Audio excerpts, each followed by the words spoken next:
Comisiones Obreras ha convocado para mañana jueves 11 de febrero una concentración a las 12 de la mañana a las puertas de la subdelegación del Gobierno en Albacete para instar al Gobierno central a que retome la agenda social y se afronte la negociación de los compromisos asumidos en campaña electoral y que aún no se han hecho efectivos. Así lo señala el coordinador comarcal de Comisiones Obreras, Paco Gómez, que incide en que se cumple algo más de un año de gobierno progresista en España tras 2 campañas electorales en las que se asumieron compromisos sociales relacionados con la derogación de la reforma laboral, el aumento del salario mínimo interprofesional o con blindar las pensiones, compromisos que a día de hoy no se han comenzado a negociar. Yo recuerdo con mucha ilusión algunas propuestas, particularmente de estos 2 partidos que iban encaminados en derogar la reforma laboral, por un lado, incrementar el salario mínimo interprofesional, blindar nuestro sistema de pensiones de manera que nuestros pensionistas no perdieran poder adquisitivo.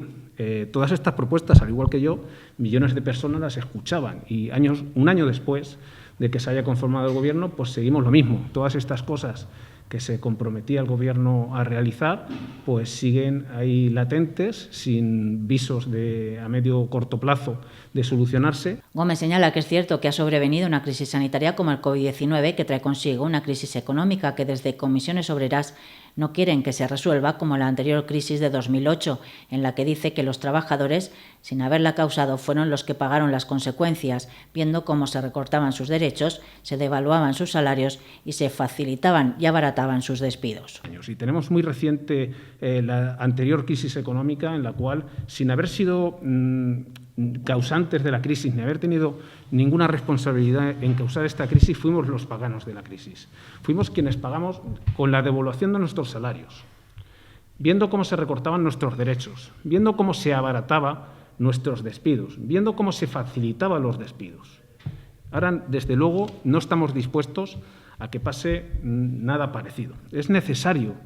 tomar o retomar la agenda social y tener estas cosas en consideración. Es por ello que es necesario que se retome la agenda social con el Gobierno de la mano de los agentes sociales, ya que aunque se han tomado algunas medidas, como la modificación de los ERTEs o el ingreso mínimo vital, el Gobierno, dicen, debe cumplir con los compromisos asumidos para no fallar a la gente que creyó en ellos en unas elecciones. Lo que no se puede hacer es dejar en el tintero durante tanto tiempo estos asuntos que eran compromisos,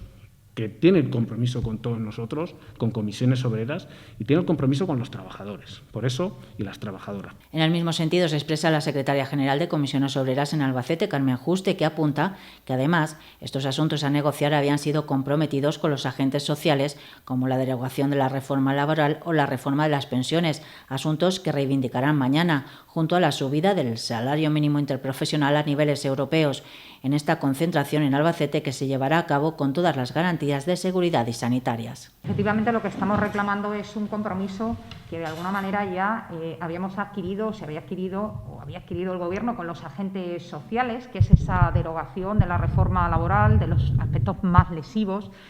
esa reforma de las pensiones, porque bien es cierto que se remontaba, Paco, a hace un año y medio, cuando se formaba ese Gobierno de coalición y cuando efectivamente pues, se hablaba del compromiso de derogar una reforma laboral que tanto daño ha hecho a los trabajadores. Juste explica que Europa pide reformas y que éstas no pueden pasar por lo que ocurrió en 2008, sino que debe hacerse mirando a la clase trabajadora y pensando en las personas y en especial en aquellas más vulnerables. Y yo creo que es el momento de ponerse al lado de la gente y de que esta crisis sanitaria, esta crisis provocada por la COVID-19,